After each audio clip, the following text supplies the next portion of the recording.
জাহান্নাম তো দেখনি। একসঙ্গে ১৭ রকমের আযাব জাহান্নামে, একজন পুরুষ আর মেয়ের উপরে চাপানো হবে ১৭ রকমের আযাব।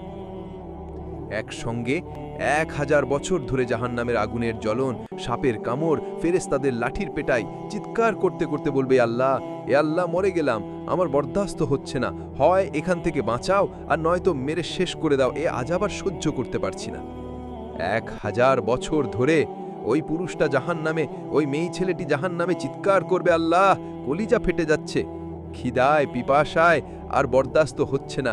১০০০ বছর চিৎকারের পরে আল্লাহ ফেরেশতাকে বলবে, আল্লাহ তো দয়ালু, ফেরেশতাকে বলবে, যাও যাও, আমার ওই বান্দা বান্দিরা ১০০০ বছর ধরে চিৎকার করছে, আল্লাহ মরে গেলাম, আল্লাহ হয় একটু কিছু খাওয়াও, একটু কিছু পানি দাও পান করবার জন্য, কলিজা পর্যন্ত ফেটে যাচ্ছে, হয় এখান থেকে বের করে বাঁচিয়ে দাও আর নয়তো আমাদের মৌত দিয়ে শেষ করো।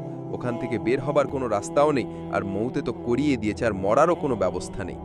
ওখানে তো চিল্লাবার পরে আল্লাহ হুকুম দেবে, যাও এদেরকে একটু খানার পানি দাও। ফেরেশতারা বলবে, ইয়া আল্লাহ, কি খানা দেব? বলে, জকুম খাবার জন্যে। আর পানি কি দেব? বলে, জকুম বলা হয় একটা কাঁটাদার গাছ।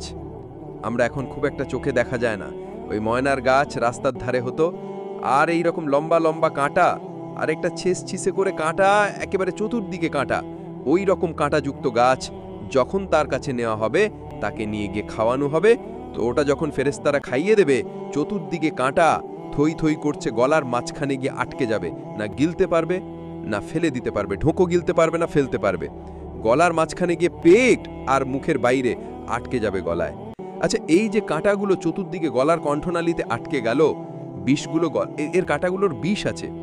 দয়ালু নবী শুনিয়েছেন, এই কাঁটাগুলোর একটা কাঁটা হাতে নিয়ে কেউ যদি দুনিয়ার একটা জমিনের ওপর একটু দাগ দেয়, চিহ্ন দেয়, দাগ, একটা কাঁটার মাথা দিয়ে যদি একটু দাগ দেয়, তো গোটা দুনিয়া বিষের জ্বলে যাবে, গোটা দুনিয়া ওই বিষের চোটে জ্বলে যাবে।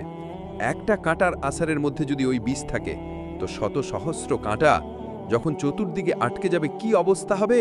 চিৎকার আরো বেড়ে যাবে, আল্লাহ, পানি, পানি। আল্লাহ বলবে, হামিমা। হামিমা মানে জাহান্নামের আগুনে পানিকে এত ফোটাও যে এর তাপ যেন ১ মাইল দূর থাকতে ওর কলিজায় গিয়ে পড়ে। ১ মাইল, নবজি বলছেন, ১ মাইল দূর থেকে ওই গরম পানির তাপ তার কলিজায় লাগবে। তাপ, কলিজা সিদ্ধ হওয়ার মতো অবস্থা।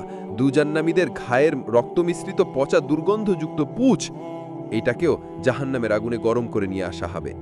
ঠান্ডা মাথায় চিন্তা করি দোস্ত, ওদিন যেন দেখতে না হয়। সবার জামানি যাবে, বুড়া পা যাবে, এই ২৩৪ তলার ওই উপরে ডানলোফের ওই গুদি থেকে নামিয়ে ওই বাঁশঝাড়ে পুঁতে দেয়া হবে। ওদিন আসে নয় আসে।